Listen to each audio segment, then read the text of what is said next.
పసిపిల్లల్ని నలిపేయాలి అంటే మనసు చాలా కఠినంగా ఉండాలి. అలాంటి క్రూరురాలు ఈ పూతన.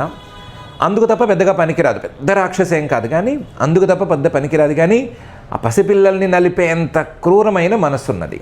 బాలఘాతిని, పసిపిల్లల జోలికి వెళ్ళేది. ఇది కూడా ముందు అనుకున్నట్లుగా పూరా గ్రామ వ్రజాదిషు, నగరాల్లోనూ గ్రామాల్లోనూ ఈ వ్రజాల్లోనూ వీటిల్లోనూ పసిపిల్లలు ఎవరున్నారు అని వెతుకుతోంది. దొరికితే నలిపేస్తోంది. ఎవ్వరు దొరికినా సరే వాళ్ళందరినీ అక్కడక్కడ నలిపేస్తూ, ఏదో ఒక మాయ వేషం వేసుకుని వాళ్ళని నలిపేస్తూ అక్కడ తిరుగుతూ ఉంది. పిల్లలు పుట్టిన వెంటనే మనం అనుకున్న జాతకర్మలోనూ అక్కడ ఇక్కడ రాక్షసుల్ని సంహరించేటువంటి హోమాలు, రాక్షసుల్ని సంహరించేటువంటి మంత్రాలు, రాక్షసులు అంటే మనం అనుకునే వైరస్సు లేదా ఇన్ఫెక్షన్స్, వీటన్నిటినీ సంహరించడానికి, అవన్నీ తొలగించడానికి మంత్రాలు అవన్నీ ఉంటాయి. మనకి ఆ మంత్రాల మీద, వాటి మీద, ప్రక్రియల మీద శ్రద్ధ లేదు కాబట్టి ఇలా ఉంటుంది. కానీ ఉన్నాయి, మంత్రాలు ఉన్నాయి, ప్రక్రియలు ఏవో ఉన్నాయి. వాటి ప్రకారం చేసుకుంటే ఈ బాలగ్రహాలు ఏవి దగ్గరికి రాలేవు. రాక్షసుల్ని, రోగాల్ని, వీటిని ఉపసంహరించేటువంటి మంత్రాలు, కర్మల్లో కూడా సాత్వతాంభర్తు శ్రవణాదీని, సాత్వికమైన ఉపాసన చేసే వాళ్ళకి భర్త అంటే వాళ్ళ కష్టాలన్నిటినీ తీర్చేవాడు, వాళ్ళ బాధ్యతలను మోసేవాడు అయినటువంటి శ్రీమన్ మహావిష్ణువు యొక్క శ్రవణం, నామశ్రవణం అనేది జరిగితే, శ్రవణాదీని రక్షోఘ్నాని స్వకర్మసు సాత్వతాంభర్తు కుర్వంతి, ఆ మాట చేసేటైతే యాతుధాన్య తత్ర నభవంతి. ఇలాంటి బాలగ్రహాలు, రాక్షసులు వీళ్ళు చేరరు. నయత్ర శ్రవణాదీని, ఎక్కడైతే ఇవి లేవో, అసలు రాక్షోఘ్న కర్మలు లేవు, ఆ రాక్షోఘ్న కర్మల్లో శ్రీహరి నామశ్రవణం అనేది లేనే లేదు, హరి అని నారాయణ అనే నామమే లేదు. లేకపోతే ఇలాంటి పిల్ల రాక్షసులు లేదా బాలగ్రహాలు ఇవన్నీ తప్పనిసరిగా అక్కడికి చేరతాయి. చేయవలసిన పనులు చేయకపోతే, చేయవలసిన చెప్పినటువంటి మంచి కర్మలు చేయకపోతే తర్వాత దుష్ఫలితం అనేది తప్పనిసరి కదా. కాబట్టి ఎవరైతే ఈ పనులు చేయలేదో అలాంటి వాళ్ళ పిల్లల్ని మాత్రం ఈ పూతన నలపగలిగింది. ఎవరైతే ఈ పనులు చేశారో అసలు వాళ్ళ జోలికి వెళ్ళలేకపోయింది. కాకపోతే తిరుగుతూ ఉంది. ఈ పూతన రాక్షసి ఆకాశంలో తిరుగుతూ ఉంది. ఒకప్పుడు నందగోకులం ఉపేత్య, నందగోకులం మీదుగా తిరిగితే పూతన నందగోకులం ఉపేత్య కింద చూస్తే ఏదో పిల్లలు పుడితే చేసుకునే ఉత్సవాల ఆనవాళ్ళు ఉన్నాయి అని కనిపెట్టి కిందకి దిగి తన రూపంతో గనక లోపలికి వెళితే ఎవ్వరూ రానివ్వరు కదా, కనీసం అడ్డుకుంటారు, రాళ్ళు విసిరేస్తారు, ఏదో ఒకటి చేస్తారు కదా. అందుకని మాయయ తనకున్న ఆసుర మాయల్ని వాడి ఆత్మానం యోషిత్వ, తనను తాను అందమైన ఆడదానిగా మార్చుకుని ప్రావిశత్ నందగోకులంలోకి ప్రవేశించి కామచారిణి అన్ని ఇళ్లలోకి తిరిగింది, ఇష్టం వచ్చినట్లుగా తిరిగింది. ఆడవాళ్ళు తిరుగుతూ ఉంటే కొంచెం అపరిచితులైనా సరే తొందరపడి ఎవరు అంతగా కాదనరు కదా. కాబట్టి ఆ ఆడవేషంలో, స్త్రీ వేషంలో అన్ని ఇళ్లలోకి తిరిగి పసిపిల్లలు ఉన్నారా అని వెతకసాగింది. ఎవరు అడ్డు పెట్టేట్టుగా కూడా లేదు, అలా ఉంది. కేశబంధ వ్యతిశక్త మల్లికాం, చక్కగా అందమైన జడ వేసుకుంది, మాయతో అనుకుందాము. ఆ జడలో చక్కగా మల్లెపూలు ముడిచింది, చూడ్డానికి చాలా అందంగా ఉంది. బృహన్నితంబ స్తన కృచ్ఛన మధ్యమాం, కావ్యంలో వర్ణించే తీరులో అన్నీ ఉన్నాయి. సన్నటి నడుము ఇలాంటివన్నీ ఉన్నాయి. మంచి బట్టలు కట్టుకుని అందంగా ఉన్న స్త్రీ తిరుగుతుంటే ఎవరు కళ్ళార్పకుండా చూస్తారే తప్ప అడ్డుకోరు కదా. కంపిత కర్ణభూషణ త్విషోల్లసత్ కుంతల మండితాననం, నడుస్తుంటే ఆవిడ చెవులకు ఉండేటువంటి కర్ణాభరణాలు అటు ఇటు కదులుతున్నాయి. అవి కదులుతుంటే వాటి కాంతులు వచ్చి ఆవిడ ముంగురుల మీద పడుతుంటే దాంతో మొహం చూడటానికి చాలా బాగుంది. మాయతో వచ్చినటువంటి మొహం చూడటానికి చాలా బాగుంది. కాబట్టి ఎవరు పెద్దగా అడ్డగించలేదు. సరే ఎంత కాదన్నా అపరిచితురాలు కదా. అపరిచితురాలు ఇంట్లోకి వస్తూ ఉంటే ఎవరైనా సరే అడ్డుకోవాలి కదా. నందగోకులంలో ఉండే పురుషులు, స్త్రీలు రెండు రకాల వాళ్ళు కదా మనుషులు. వాళ్ళల్లో పురుషులు ఈ అందమైన స్త్రీని చూస్తూ కూర్చున్నారు. లక్షణాలు ఉంటాయి కొంతమందికి, దాని ప్రకారం ఉన్నారు. అందుకని నువ్వు ఎక్కడి నుంచి వచ్చావు అని పెద్దగా ఎవరు అడగలేదు. ఎవరైనా అడగబోతే ఎవరి మొహంలోనైనా అలాంటి ప్రశ్నార్థకం కనిపిస్తే ఏం చేసింది ఈ మాయావి? చిన్న చిరునవ్వు నవ్వింది. మొహంలో ప్రశ్న కనిపిస్తేనే చిరునవ్వు నవ్వు పారేసేది వాళ్ళ వైపు చూసి. వల్గు స్మిత, అందంగా ఓ నవ్వు నవ్వింది, మాయతో కూడిన ఓ నవ్వు నవ్వింది. అపాంగ విసర్గ, ఇంకొంచెం ఏమైనా ప్రశ్నార్థకంగా కనిపిస్తే ఓ కొంటి చూపులు చూసేసింది. అపాంగ విసర్గ వీక్షితై, ఆ కొంటి చూపులు వాడి మీదే పడేటట్లుగా విసిరేసింది. విసిరేసరికి మనోహరంతి, వాళ్ళ మనస్సు మొత్తం ఎటో వెళ్ళిపోయి ఇంకోవైపుకి వెళ్ళిపోయి ఈ అడగదలుచుకున్నటువంటి ప్రశ్న, నువ్వెవరివి, ఇక్కడ ఏం చేస్తున్నావు అని అడగదలుచుకున్నటువంటి ప్రశ్న అడగలేకపోయారు వాళ్ళు. ఆ వ్రజంలో నివాసం ఉండేటువంటి పురుషులు కానీ కొంతమంది స్త్రీలు కూడాను ఆవిడ్ని ఏమీ అడగలేకపోయారు. సహజంగానే ఆ వనిత కూడా ఇలా ఉంది అంటే గనక ఎవరూ అడగలేదు. దీనికి తోడు ఆడవాళ్లలో ఒక చిన్న బలహీనత ఉంది.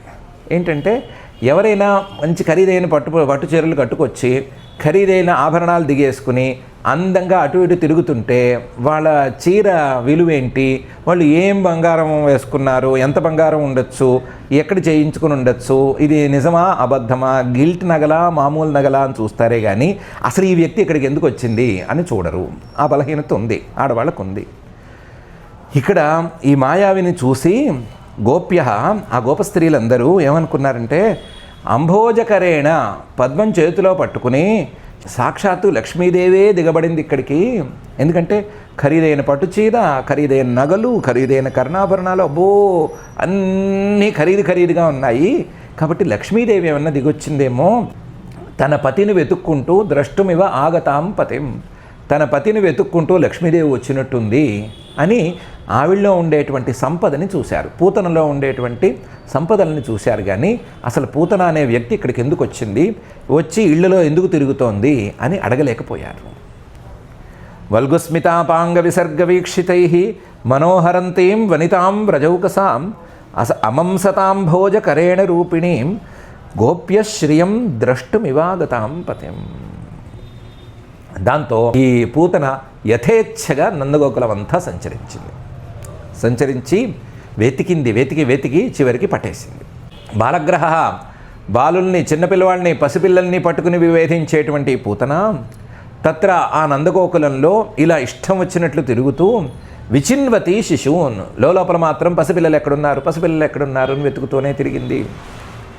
యదృచ్ఛయ, తిరగ్గా నందురిల్లు కూడా వస్తుంది కదా, ఆ నందగృహే, నందురిల్లు తిరగ్గా వచ్చింది. వచ్చేసరికి అక్కడ పసిపిల్లవాడిని చూసింది. ఆ పసిపిల్లవాడిని చూసి అబ్బా పసిపిల్లవాడు ఉన్నాడు, వీడి పని పట్టాలి అని అనుకుంది.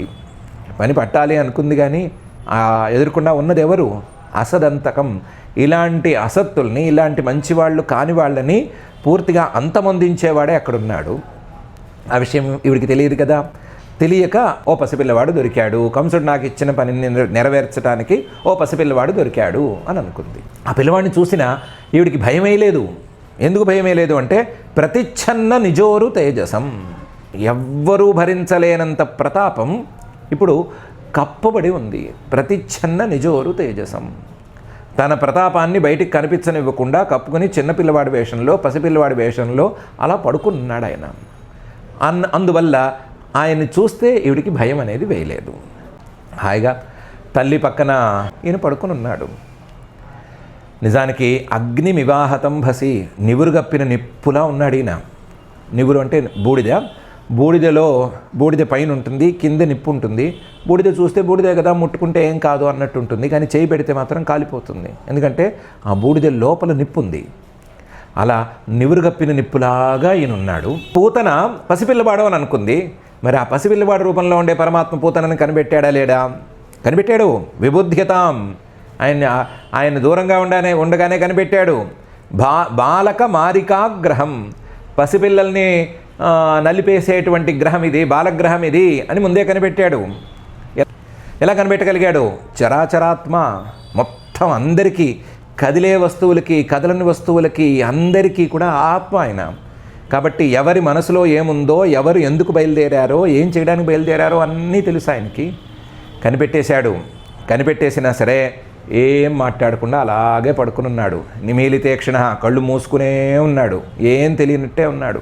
ఆయన ఏం తెలియనట్టున్నాడు కదా. ఈవిడ అన్నీ తెలిసినట్టుగా ఏం చేసింది? ఈ పిల్లవాడి అంతు చూడాలి అని అనుకుంది. కానీ చూడగలదా? చూడలేదు. అనంత, ఆయనకి అంతు అనేది లేనే లేదు, ఏ రకమైన అంతము లేదు. అలాంటి అనంతుడిని ఆరోపయదంకం తన ఒడిలోకి తీసుకుంది. ఎందుకు? అంతు చూద్దాము అని. అంతు చూద్దాము అని పూతన ఆయన విషయంలో అనుకోకూడదు, ఆయన ఈవిడి విషయంలో అనుకోవాలి. అంతక, అందరి అంతు చూసేవాడు ఆయన. అలాంటి వాడిని అనంతం అంతకం, అంతు లేనివాడిని, అందరి అంతు చూసేవాడిని తన ఒడిలోకి తీసుకుంది. చూడ్డానికి ఎలా ఉందంటే, ఒక పాము పడుకుని ఉంటే, తాచు పాము పడుకుని ఉంటే, ఎవరో బుద్ధి లేనివాడు, ఏమాత్రం బుద్ధి పనిచేయనివాడు ఇదేదో తాడు అని అనుకుని ఆ తాడుని తీసుకుని ఒళ్ళో పెట్టుకున్నట్టుగా ఉంది. యథా ఉరగం, పంచి తాచుపాముని సుప్తం, అదేదో నిద్రపోతూ ఉంటే, దాని మానాన్ని అదేదో నిద్రపోతూ ఉంటే, పాములు కాస్త బాగా తిని బద్ధకంగా పడుకుని ఉంటాయి. అలాంటి సందర్భంలో తెలివి తక్కువ వెధవెవడో రజ్జువు, ఇది తాడు అని అనుకుని దాన్ని తీసుకుని ఒళ్ళో పెట్టుకున్నట్లుగా తాచుపాము లాంటి ఈ అనంతుడిని కాల రూపంలో వచ్చి అందరినీ కాటేసేటువంటి ఇన్ని తన ఒడిలోకి తీసుకుంది. యశోద ఉంది, అలాగే రోహిణి ఆవిడ కూడా ఉంది. ఇద్దరు తల్లులుండి ఏం చేస్తున్నారు? ఈ పసిపిల్లల్ని కాపాడకుండా ఈ తల్లులు ఏం చేస్తున్నారు? అపరిచిత స్త్రీ వచ్చి ఒడిలోకి తీసుకుంటుంటే, అమ్మా నువ్వెవరో, అమ్మా ఏంటి సంగతులను మాటైనా కలపాలి కదా అంటే కలపలేకపోయారు. ఎందుకు? తాం తీక్ష్ణ చిత్తాం, ఆ పూతనేమో తన పని తాను చేసుకుంటూ పోతోంది, చాలా వేగంగా టక్క పనులు చేసుకుంటూ పోతోంది. అనుమానం వచ్చేట్టుగా లేదు, అదో కర్మ. అతి వామచేష్టితాం, సుందరంగా అందంగా ఒడుపుగా ఇసుగా చేసుకుంటోంది. అతి వామచేష్టితాం.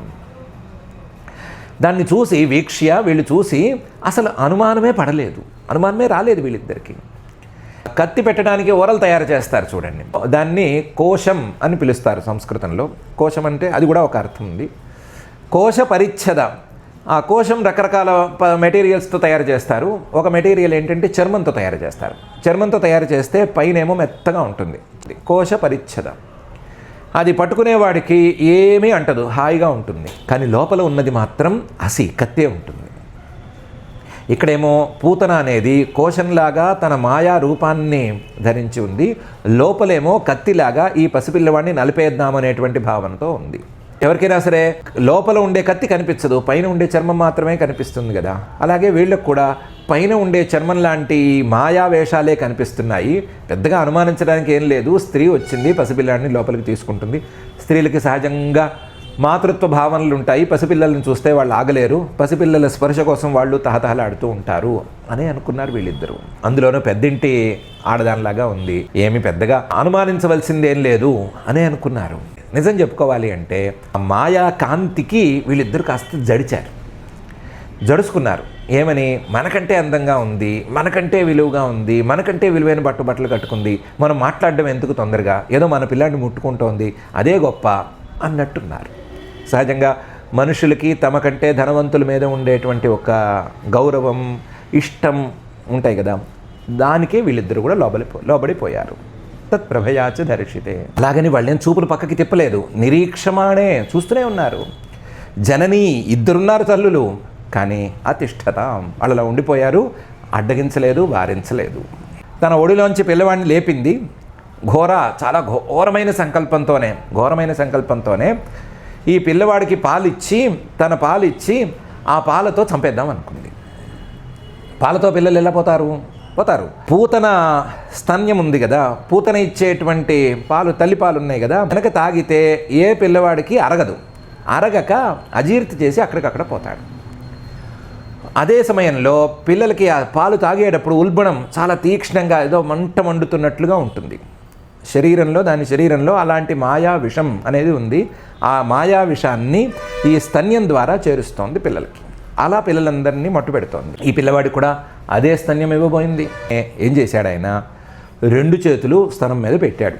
గాఢం కరాభ్యాం, 2 చేతులు పెడుతుంటే పిల్లలు సహజంగానే తల్లి స్థానాలు పట్టుకునే తాగుతారు, కొంతమంది అయినా తాగుతారు. పోని పెట్టాడని అనుకుందో లేదో, భగవాన్ సమస్తైశ్వర్య సంపన్నుడు, సర్వశక్తి సంపన్నుడు, పసిపిల్లవాడు రూపంలో ఉండేటువంటి ఆ భగవంతుడు ఒక్క నొక్కాడు.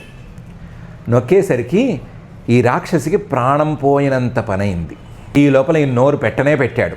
పెట్టేసి, నువ్వేదో నాకు పాలిస్తున్నావు, ఆ పాలు నేను తాగితే నాకు అజీర్తి చేస్తుంది, ఎంతైనా మనిషి శరీరం కదా, జీర్ణం అవ్వకపోవటం అనేది జరుగుతుంది, అజీర్తి చేస్తుంది.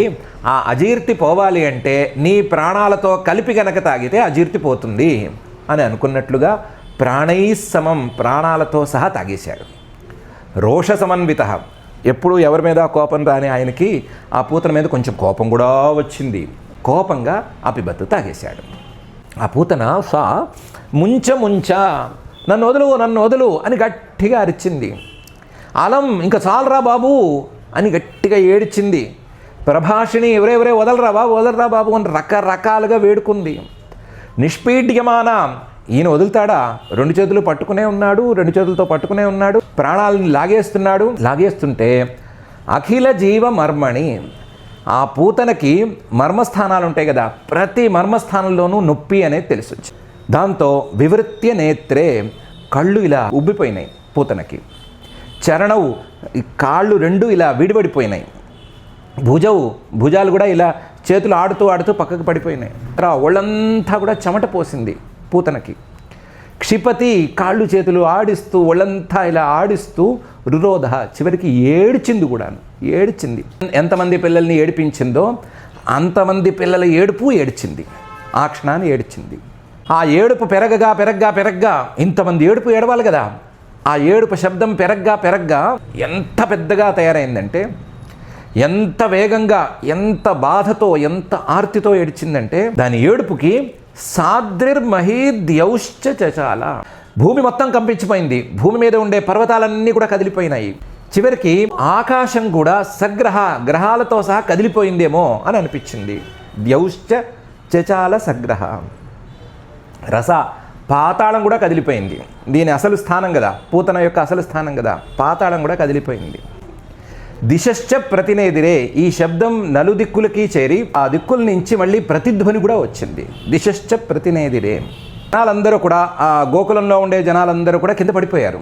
ఎందుకంటే వజ్ర నిపాత శంకయ, ఎక్కడి నుంచో పిడుగులు పడుతున్నాయి, పిడుగులు పడితే మన నెత్తిన పడతాయి అని కింద పడిపోయి తలలకి అడ్డం పెట్టుకున్నారు, చేతులు అడ్డం పెట్టుకున్నారు. తామను రక్షించుకుందామని అనుకున్నారు. ఆ శబ్దానికి అంత భయపడిపోయారు. నిశాచరి, రాత్రి వేళలు సంచరిస్తూ జనాలని ఇబ్బంది పెట్టేటువంటి ఆ పూతన ఇత్తం, ఈ రకంగా వ్యథిత స్తన, ఏ స్తన్యాన్నిచ్చి పరమాత్మనే చంపాలని అనుకుందో ఆ స్తనం ద్వారానే చాలా ఇబ్బంది పడి చివరికి ప్రాణాలను కూడా పోగొట్టుకుని, వ్యాదాయ, నోరింత బార్ను తెరుచుకుని, కేశాన్, తన కేశాలను కూడా ఇలా తెరిచేసేసుకుని, చరణవు భుజావపి, చేతులు కాళ్ళు కూడా ఇలా పారేసుకుని, ప్రసార్య, అలా విసిరేసుకున్నట్టుగా పారేసుకుని, గోష్ఠే, ఆ గోశాలలో పడిపోయింది. నిజరూపం ఆస్థిత, రాక్షసులకి మరణించే సమయంలో నిజరూపం వస్తుంది అని ఒక మాట ఉంది. ఆ మాట ప్రకారం నిజరూపం ఆస్థిత, తన స్వస్వరూపాన్ని పొందింది. మరి ఎక్కువగా ఉందేమో, తన అసలు రూపాన్ని పొందింది. ఇంద్రుడి వజ్రాయుధం ధాటికి వృత్రాసురుడు కింద పడి కొట్టుకుని పడినట్లుగా ఈ పూతన కూడా కింద పడి కొట్టుకుంది. పూతన తాలూకు శరీరం కింద పడిపోయేటప్పుడు అక్కడి నుంచి 6 కోశాలు, చాలా మైళ్ళ దూరంలో ఉండేటువంటి ద్రుమాన్ చెట్లని పిండి చేస్తూ, చూర్ణయామాస, పిండి చేస్తూ పడింది. చాలా ఆశ్చర్యకరంగా అది చూసే వాళ్ళకి అనిపించింది. నోరు తెరుచుకొని పడితే ఉగ్రమైనటువంటి, కరాళమైనటువంటి కోరపళ్ళు, ఉగ్రదంష్ట్రాస్యం, అలాంటి నోరు. గిరికంధర నాసికం, పెద్ద కొండ గుహల్లాంటి 2 ముక్కుపుటాలు. గండశైల స్తనం, ఆ స్తనం చూస్తేనే ఓ పెద్ద పర్వతం తాలూకు గండశిల ఉన్నట్టు ఉంది. రౌద్రం, చాలా క్రూరంగా కూడా ఉంది. అది పసిపిల్లలు తాగేటట్లుగా లేదు. అది ప్రకీర్ణానుజం అరుణమూర్ధజం, తల కూరులు కూడా చిందరవందరగా పడినటువంటి ఆ కేశాలు కూడా ఎర్రగా, చూడడానికి అసహ్యంగా ఉన్నాయి. ఆ పూతన తాలూకు 2 కళ్ళు ఏవో పెద్ద చీకటి బావిలాగా ఉన్నాయి. ఆవిడ యొక్క జగనస్థనం, నడుము, అదంతా కూడా ఏదో పెద్ద ఇసుక తిండిలాగా ఉంది, అసహ్యంగా ఉండే ఇసుక తిండిలాగా. పూతన తాలూకు చేతులు, కాళ్ళు, భుజ, ఊరు, అంఘ్రి, అంటే భుజాలు, తొడలు, కాళ్ళు, ఇవన్నీ కూడా ఏదో ఒక సేతు కట్టడానికి వీలుగా ఉండేటట్లుగా పెద్దగా ఉన్నాయి. శూన్యతోయ హ్రదోదరం, నీళ్లు లేని చెరువులాగా ఆవిడ ఉదర భాగం ఉంది. ఆ ఉదర భాగానికి ఇటు అటు ఇవి ఉన్నాయి కదా, చేతులు కాళ్ళు ఉన్నాయి కదా, ఆ చేతులు కాళ్ళు ఏదో సేతు కట్టినట్టుగా ఉన్నాయి. నీళ్లు లేని ఒక చెరువుకి చుట్టూ ఏదో కరకట్ట కట్టినట్టుగా ఉంది శరీరం అంతా. గోప స్త్రీలు, గోపాలకులు వీళ్ళందరూ కూడా కళేవరం వీక్ష్య ఈ శరీరాన్ని చూసి సంతత్రసు చాలా భయపడ్డారు. ఎందుకంటే పూర్వంతో ఇంతకుముందే భయపడి ఉన్నారు. ఎలా భయపడి ఉన్నారు? తన్నిస్వనిత భిన్న హృత్కర్ణ మస్తకా, అది నన్ను ముంచ అలం, నన్ను వదిలిపెట్టు అని అరిచింది కదా. అరిచినప్పుడు ఆ శబ్దానికి వీళ్ళు భిన్న హృత్కర్ణ మస్తకా, గుండెలు బద్దలవ్వగా, అలాగే చెవులన్నీ బద్దలవ్వగా, మస్తకా తలకాయ బద్దలైపోతోందేమో అన్నంత నొప్పి కలగ్గా ఆల్రెడీ భయపడి ఉన్నారు. అలాంటి వాళ్ళు ఈ శరీరాన్ని చూసేసరికి ఇంకా ఎక్కువ భయపడిపోయారు. ఈ పిల్లవాడు ఏం చేస్తున్నాడు? బాలంచ తస్యాహ ఉరసి, ఈ పడిపోయిన పూతన తాలూకు వక్షస్థలం మీదే ఉన్నాడు. క్రీడంతం ఆడుకుంటున్నాడు అక్కడ.